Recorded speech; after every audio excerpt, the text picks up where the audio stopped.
All right, we're starting 9.2. I'm going to go over the warm-up. We covered these last week.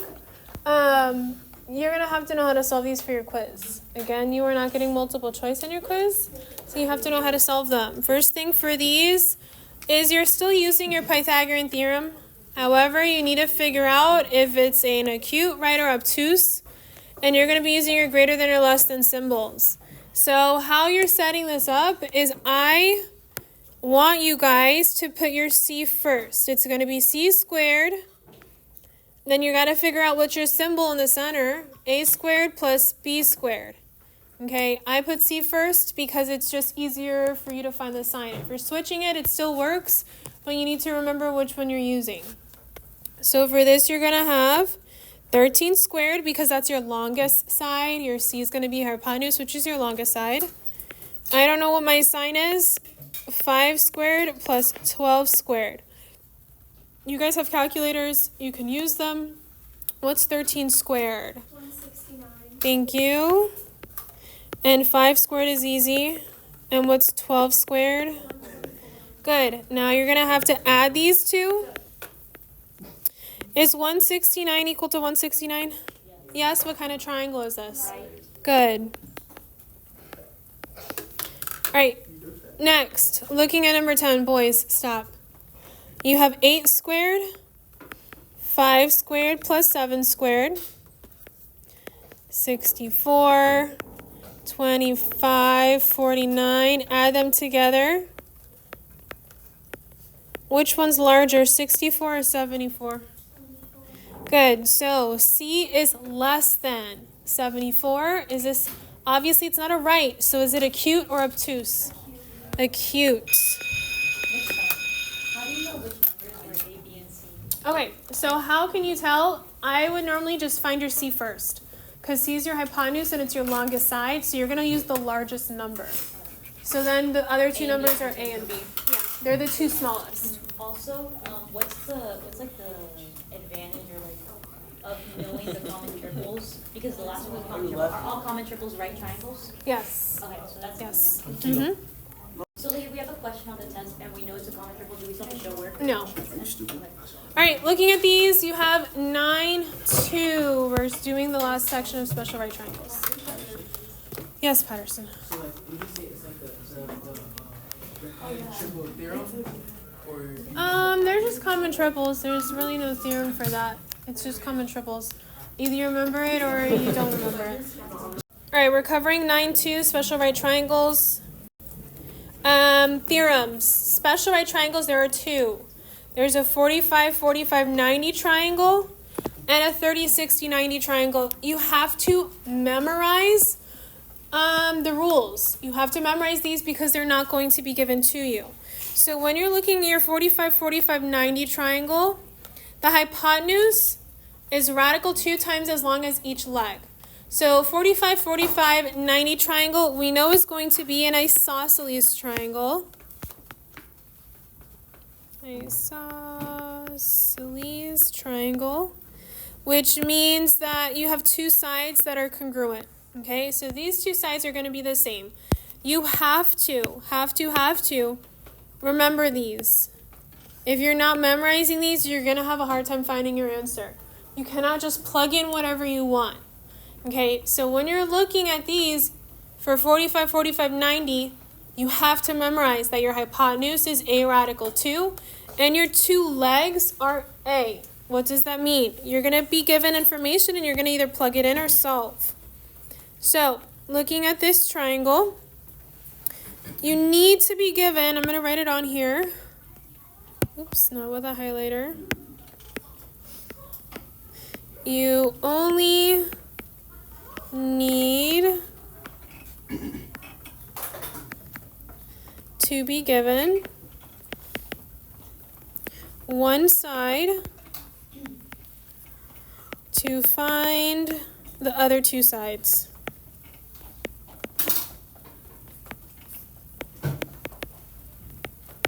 So giving you an example, just pulling a number. If A were to equal 8, that means this side would be 8, this side would be 8. This is an example, it could be any number.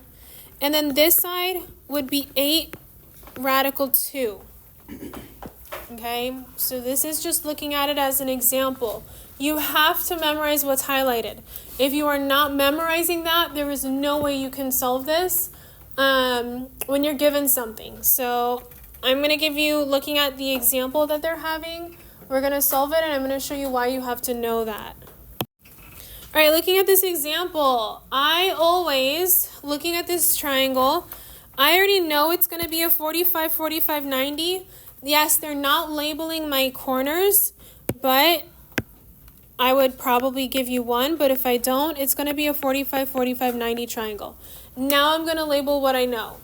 I know my two sides here, because it's an isosceles, is going to be A. And then my hypotenuse is A radical 2. Okay, definitely remember that this is a 2 because the 30, 60, 90, it's going to be a 3. How I remember it's always 2 is I have 2 of the same sides. Okay, so I have A and A, that's giving me 2, so I'm going to put 2 inside my radical. Now, last class, a lot of students were like, oh, A is 6. A is not 6. So don't look at this and say, oh, I could figure it out, A is 6. A is not 6. So in order for you to solve this one, you have to solve for A. So looking at it, A radical 2 equals 6. That's the entire thing equals 6. Now I have to solve for A. It's A times radical 2, so how would I get rid of that radical 2? Good. I have to divide by radical 2. You have to rationalize your denominator. You cannot have a radical as your denominator. So going back to your algebra skills, if I have 6 over radical 2, how would I get rid of that radical 2? You're going to multiply top and bottom by radical 2. Okay, so please stay with me. You're going to have 6 radical 2 over 2. Because you're taking radical 2 times radical 2. That would have given you radical 4, and that's a perfect root. Wait, where did the 12 come from? What 12? Oh wait, there's a radical 2. Yeah. I'll zoom in. All right, so looking at it, can I simplify anything here? I could simplify my 2 and my 6. So looking at it, I would have 3 radical 2 over 1, but I don't need that over 1. So A is going to equal 3 radical 2. So going back to it, this side equals 3 radical 2, and this side equals 3 radical 2. So how am I getting 6 for my top portion? If A is 3 radical 2, I'm just showing you, I have 3 radical 2 times a radical 2. I would get 3 radical 4, which would give me 3 times 2, which is going to give me 6. So this entire thing is showing you that this top portion is 6, and I checked it, which is correct. So definitely check your work. Do we have any questions on here? You have to know how to solve using radicals. Sure. You can do this without a calculator. Is there any way you can do this with a calculator? Not really. Because your calculators do not give you the radicals. So for this question, you will not be able to use a calculator. Maybe for simple operations, 6 divided by 2 would give you 3. That's fine, but you have to know how to solve this.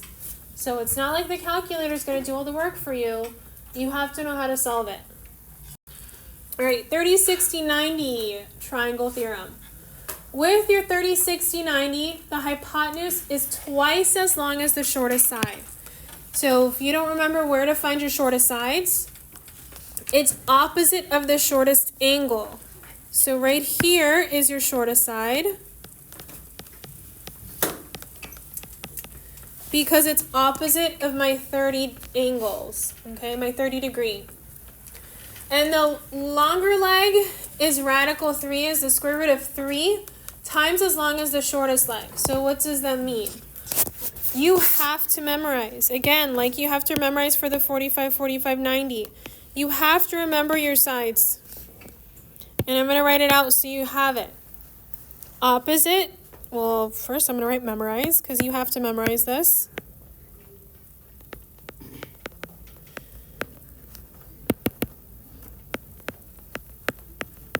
You have to memorize this. Opposite 30 degrees is going to be A.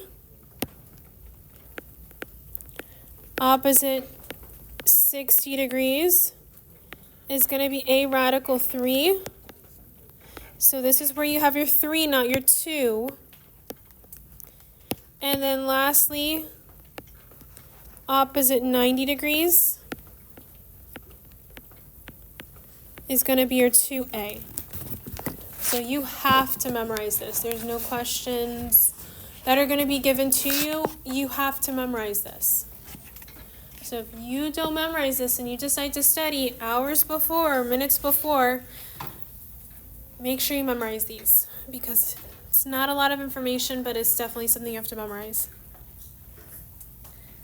So this is for all of these types of triangles? This is just for 30, 60, 90. Yeah, that's what I mean. Yes. For all your 30, no, all your 30, 60, 90 triangles. All right, looking at this example, always label, they're giving me a 60, so I know that this side is going to be 30. And then that should definitely help me label what I have. Opposite of 30 is going to be your A. Your hypotenuse is your 2A. And then your X is your A radical 3, because they're all different measures. So, now I have to solve. There's really not much solving for this type of question. Why? Because they're already giving you your A. So looking at it, if A equals 5, what does my Y equal? Good, you're just plugging in 5 times 2, and that's going to give you 10. And then what does your X equal? 5 radical 3, and there's no solving for this. We just solved it. So some of these are going to be super easy, but some of them, like the previous one, you would have to solve. So this was a really easy question. If you are given the A, if you are given that one, the variable, then you're able to just plug it in. You don't have to solve for anything or find anything. You just got to plug it in and figure it out. All right, looking at example number 3. Please understand these questions because you will be given questions like this on your quiz. This is a multi-part question. First thing is the diagonal of a square has the length of 6. What is the perimeter of the square? You need to understand what the question's asking. A lot of you guys see these questions, you just solve for X and then you're done and you move on. They're not specifically asking me for X. They're asking me for the perimeter. If you are not solving for the perimeter, you are not getting full credit. So I have my square. What do I know about the angles of my square? Good, they're all 90 degrees. Now they're telling me the diagonal is 6. What is the perimeter of the square? Now I need to find my other two sides. I need to find this side and this side. I'm going to draw my triangle. If this is a right triangle, which it is, what are my other two angles going to be? 45. Good, 45 and 45. So since I know that, I'm able to label my sides and my hypotenuse. What's the measure of my sides? I'm going to have A, and what's my hypotenuse? Good, A radical 2. And they already gave me the measure of my hypotenuse, which was 6. Now I have to go ahead and solve for A. So we kind of already did this one. If you remember the first example, we already solved for this, but I'm just going to do the process again just so you can see it. You're taking 6 equals A radical 2. You're trying to isolate your A. You cannot have your radical as your denominator. So I'm going to get rid of it by multiplying top and bottom by radical 2. I'm going to get 6 radical 2 over 2, and I could simplify that. I could simplify my 2 and my 6, where A equals 3 radical 2. All right, now that I have that, I'm just going to go ahead and label everything 3 radical 2, 3 radical 2, 3 radical 2, and 3 radical 2. They're asking me for the perimeter. So either I can add all of these. Please understand how to work with radicals. Or I can solve it as 3 radical 2 times 4. Please understand when you're solving this, you cannot add those radicals. All you're adding is your 3's together, which is going to give you 12 radical 2. Same thing here. You could only multiply 3 times 4, and my answer would be 12 radical 2. So That's the perimeter, yes. Your perimeter would equal 12 radical 2, and I'm done. Questions, comments, concerns on this one? You have to know how to solve these, and you have to know how to break down the question to figure out what it's asking. It's not hard, but a lot of you would have stopped at A equals 3 radical 2 and been done. That's not what the question's asking. It's asking for the perimeter. All right, last one. It says an equilateral triangle has an altitude length of 5. Find the perimeter of the triangle. Another perimeter question. I need to find the entire perimeter. So, equilateral triangle, what does that mean? All sides are going to be equal. So that means all my angles are going to be equal. It's telling me the altitude is 5. Your altitude just means it makes a 90-degree angle, and they told me it's 5. So again, I would personally draw my right triangle by itself. Here's my right triangle. What should my angles be for my other sides? Good, I have 60 right here. And what about the top one? 30. So labeling what I know, I'm going to have A right here. My hypotenuse is 2A. And then my last side is what? A radical 3. Good, A radical 3. You have 3 different measures. So the 3 is going to go in the radical sign. All right, and they told me that this measure is going to be 5. Now I have to go ahead and solve for A. So solving it like we did before, go ahead and solve it on your own. Try and solve it on your own, please. All right, solving this one, solving for A. All right, solving for A, you have 5 equals A radical 3. A lot of you did this whole process correct. Okay, you can't have your radical as your denominator. So you're going to multiply. Oops, it should be a 3. All right, if you got 5 radical 3 over 3 for A, that's correct. But remember, they're not asking you for A. So A equals 5 radical 3 over 3. Keep in mind that we only drew half the triangle. So what I would find is your 2A, because this gives you one whole side. So looking at it, I would take... Are we looking for the perimeter of the whole? Yes, you're looking for the perimeter for the entire triangle. So I would take 5 radical 3 over 3 times 2. How do you change a whole number to a fraction? Anybody? Put it over 1. Yeah, put a 1 under it. So I need you to understand you are not multiplying 5 and 3 by 2. You are only multiplying 5 times 2, which gives you 10 radical 3 over 3. So this side is 10 radical 3 over 3. So if my whole entire side of my triangle is 10 radical 3 over 3, that means this side is 10 radical 3 over 3. This entire side is 10 radical 3 over 3. And then this entire side is 10 radical 3 over 3. So now all you have to do is take it and either add it 3 times, but I need you to understand why you would get a specific answer. When you're adding fractions, do you add the denominator?